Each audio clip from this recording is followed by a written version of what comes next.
지금 전 세계 경제학자들과 중국 전문가들이 입을 모아 경고하고 있습니다.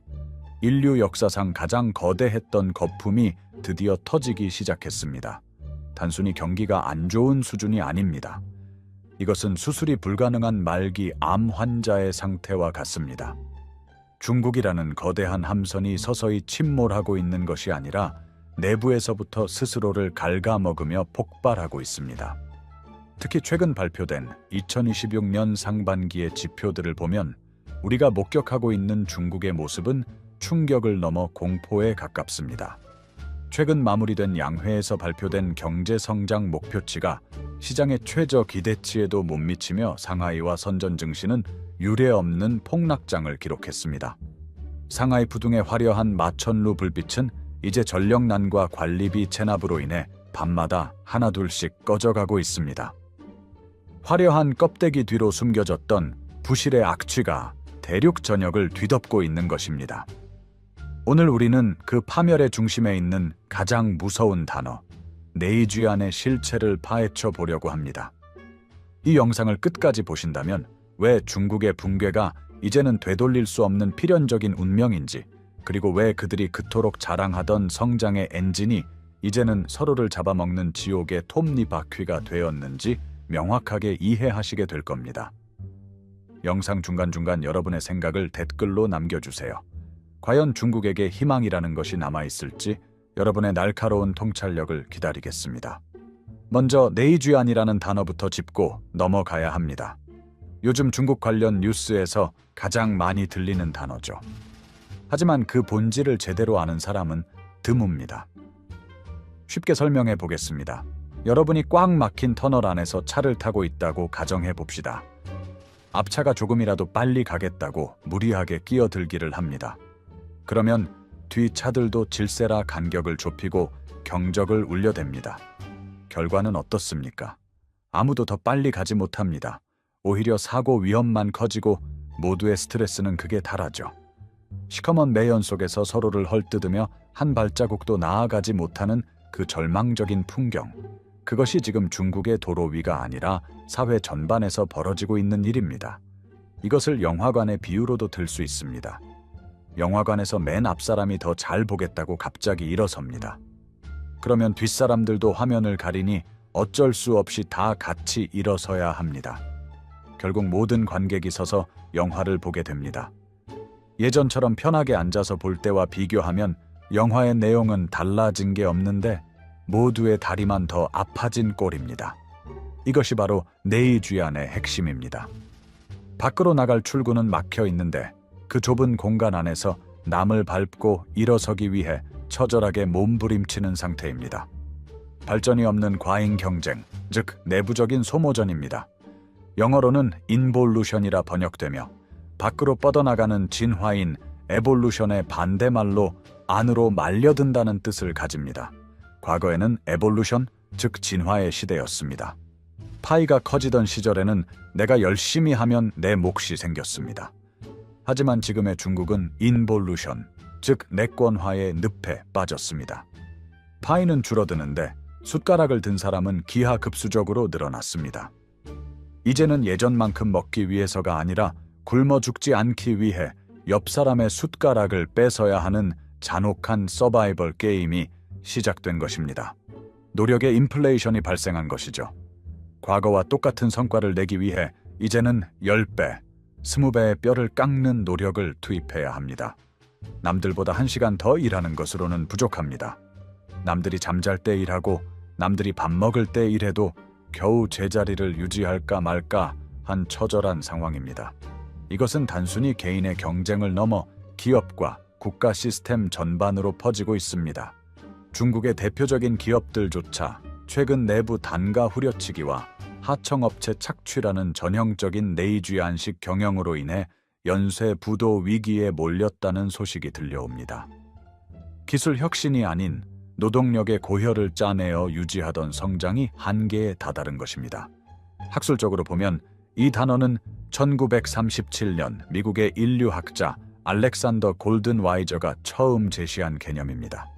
원시 문화를 연구하며 예술이나 문화가 외부로 확장하지 못하고 내부에서만 무의미하게 복잡해지기만 하는 정체된 복잡성을 의미했습니다. 마치 정교하지만 쓸모없는 장식품을 만드는 것과 같습니다.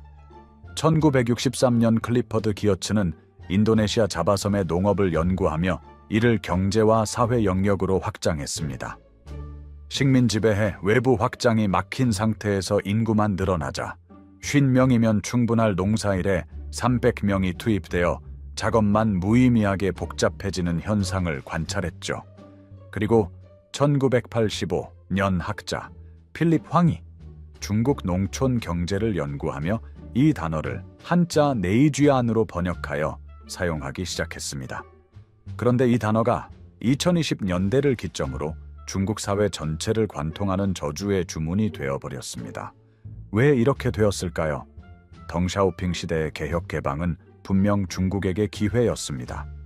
문화 대혁명 이후 실용주의를 내세우며 대학 입학 시험인 가오카오를 부활시켰고 중국은 대경쟁 시대에 돌입했습니다.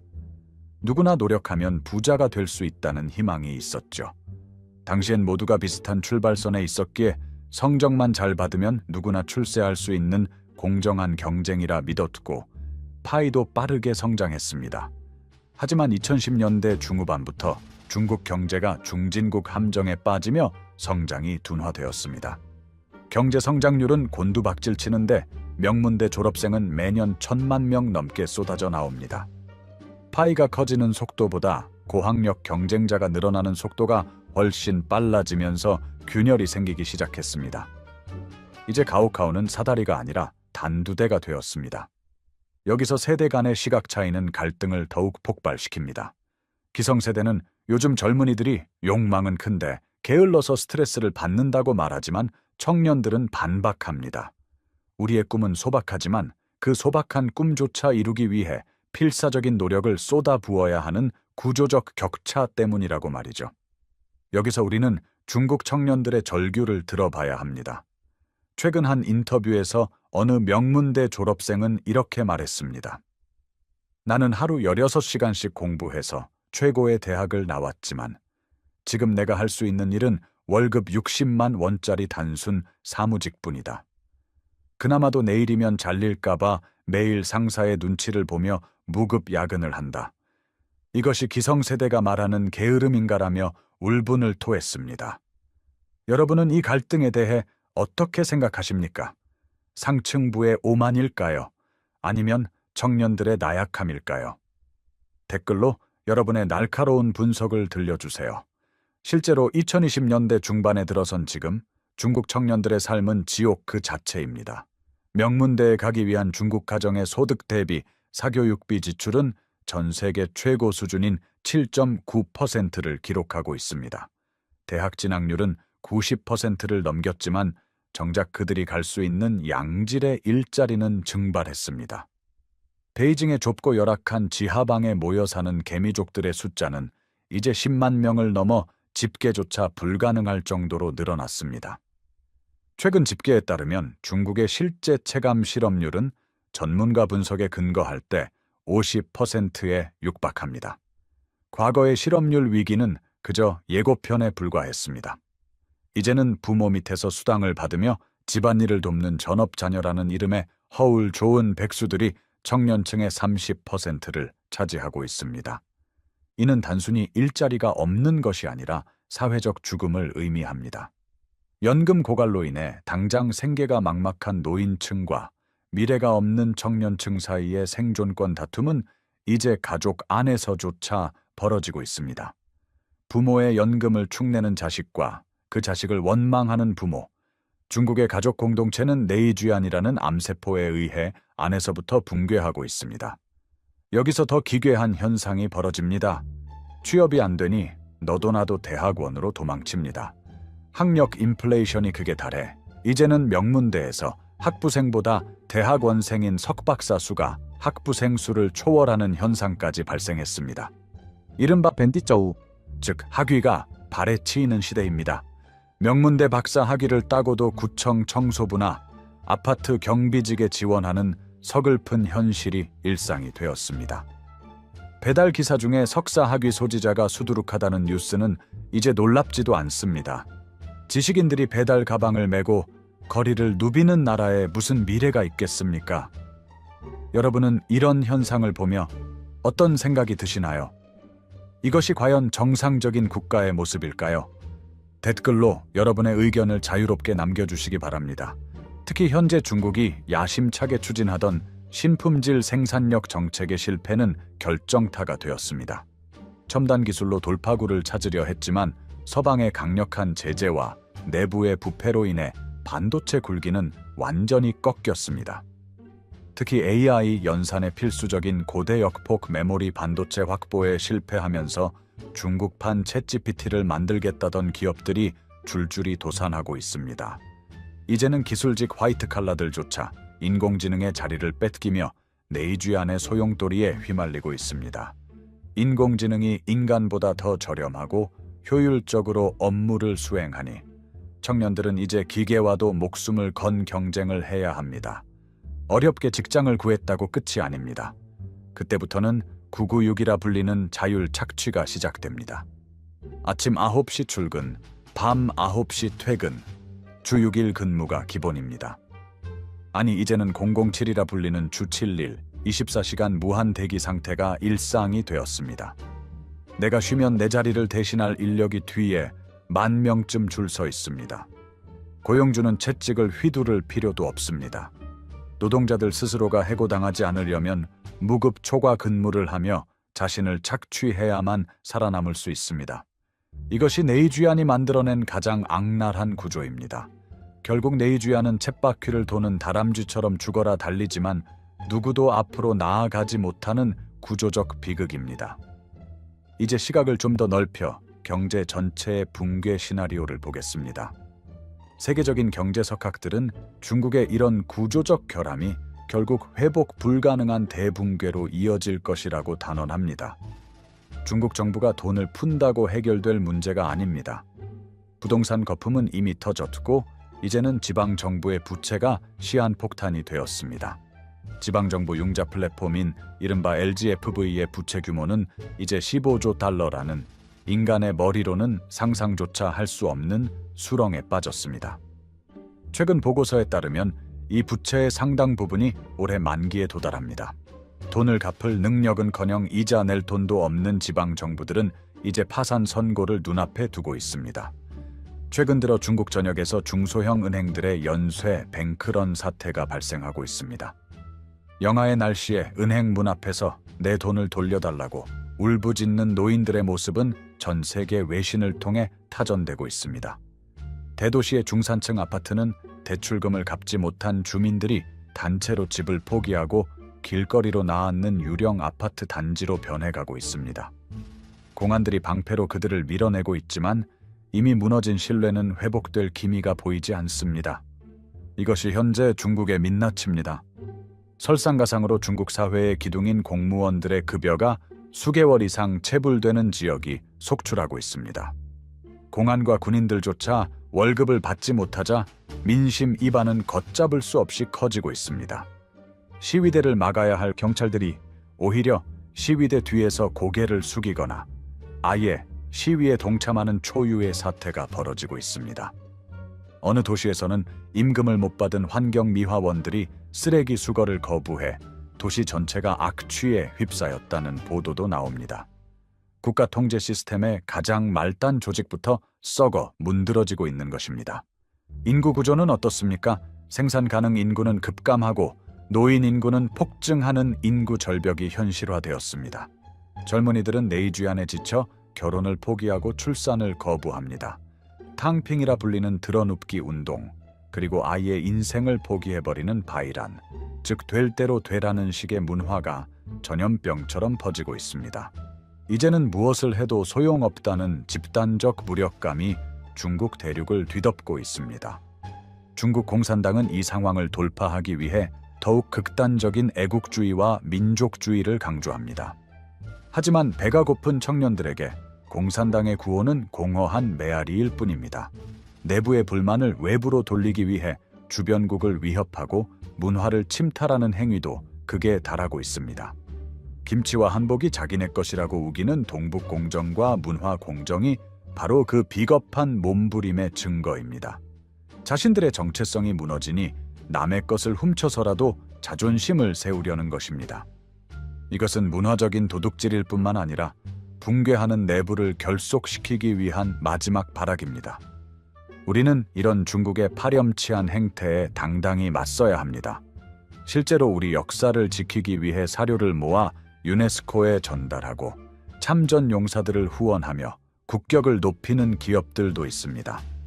참전 용사 후원 기업인 인프레시가 대표적인 사례입니다. 이들은 중국의 문화 침탈에 맞서 우리 역사의 정통성을 지키는 활동을 이어가고 있습니다. 수익금을 참전 용사에게 후원하고 사료를 수집해 세계에 알리는 이런 활동이야말로 우리 역사와 문화를 지키는 방패입니다. 중국이 내부적으로 무너질수록 그들의 문화 침탈은 더욱 거세질 것입니다. 우리는 더 눈을 부릅뜨고 지켜봐야 합니다. 전문가들은 말합니다. 중국의 붕괴는 외부의 타격 때문이 아니라 내부에서 시작된 내이쥐안이라는 암세포 때문이라고 말이죠. 스스로를 갉아먹는 경쟁, 희망이 거세된 사회, 그리고 이를 방치하고 오히려 통제 수단으로 이용하는 독자의 정권. 이 세 가지가 결합한 결과는 참혹한 몰락뿐입니다. 역사적으로 봐도 내부 결속력을 잃고 자기 파괴적인 경쟁에 빠진 제국이 살아남은 사례는 단 한 번도 없었습니다. 고대 로마의 타락부터 청나라의 몰락까지 모든 거대 제국은 외부의 적이 오기 전에 내부의 내이쥐안으로 이미 썩어 있었습니다. 최근의 양회 결과는 이를 명확히 보여줍니다. 성장 동력은 사라졌고 지도부는 책임 회피에 급급하며 인민들은 절망하고 있습니다. 지금의 중국은 그 역사의 반복을 가장 비극적인 형태로 보여주고 있습니다. 중국의 붕괴는 이제 더 이상 가설이 아닙니다. 실시간으로 진행되고 있는 엄연한 현실입니다. 중국이 무너지는 모습을 보며 일종의 카타르시스를 느끼는 분들도 많으실 겁니다. 그동안 그들이 보여준 오만함과 무례함, 그리고 우리 문화를 제멋대로 빼앗으려 했던 행태를 생각하면 당연한 반응일지도 모릅니다. 하지만 우리는 단순히 즐거워하는 데서 그치지 말고 그들이 왜 저런 처참한 결말을 맞이하게 되었는지 반면 교사로 삼아야 합니다. 공정한 기회가 사라지고 노력의 대가가 부정당하며 오로지 남을 밟고 올라서야만 생존할 수 있는 사회는 결국 파멸한다는 진리를 말입니다. 특히 한국 사회에 주는 시사점은 막대합니다. 중국의 공급망이 붕괴하고 내이쥐안의 늪에 빠질 때 우리는 발빠르게 탈중국을 가속화하고 반도체와 핵심 기술에서 독보적인 격차를 벌려야 합니다. 중국의 몰락은 우리에게 위기이자 동시에 거대한 기회입니다. 중국의 싼 값에 의존하던 시대는 끝났습니다. 이제는 질적 우위와 가치 동맹을 통해 새로운 세계 질서의 주역으로 서야 할 때입니다. 오늘 전해드린 내용, 여러분께는 어떻게 다가갔나요? 중국의 대붕괴는 이제 시작일 뿐입니다. 앞으로 더 충격적인 데이터들이 쏟아져 나올 것입니다. 오늘 분석한 내이쥐안이라는 키워드가 중국의 미래를 결정짓는 결정적인 열쇠가 될 것이라는 점 꼭 기억해 주시길 바랍니다. 과연 현재의 정권은 이 거대한 폭풍을 견뎌낼 수 있을까요? 아니면 15조 달러의 부채와 함께 역사의 뒤항일로 사라지게 될까요? 여러분의 시나리오를 댓글로 공유해 주세요. 여러분의 날카로운 댓글 하나가 이 사태를 보는 또 다른 통찰력이 됩니다. 긴 시간 시청해 주셔서 진심으로 감사합니다. 여러분의 소중한 의견이 담긴 댓글은 저희 채널에 큰 힘이 됩니다. 중국의 상황에 대해 더 궁금한 점이나 여러분만의 통찰이 있다면 주저하지 말고 남겨주세요. 하나하나 꼼꼼히 읽어보고 다음 영상 제작에 적극 반영하겠습니다. 오늘 영상이 유익했다면 구독과 좋아요, 그리고 알림 설정까지 꼭 부탁드립니다. 여러분의 클릭 한 번이 더 깊이 있고 날카로운 분석을 만드는 원동력이 됩니다. 저희는 앞으로도 전 세계의 최신 데이터와 전문가들의 시각을 종합해 어디에서도 들을 수 없는 독보적인 통찰력을 제공해 드릴 것을 약속드립니다. 다음 영상에서는 중국의 경제 지표 이면에 숨겨진 더 충격적인 진실, 그리고 급변하는 동북아 정세를 심층적으로 다루어 보겠습니다. 지금까지 시청해 주셔서 감사합니다. 좋은 하루 되시길 바랍니다. 안녕히 계십시오.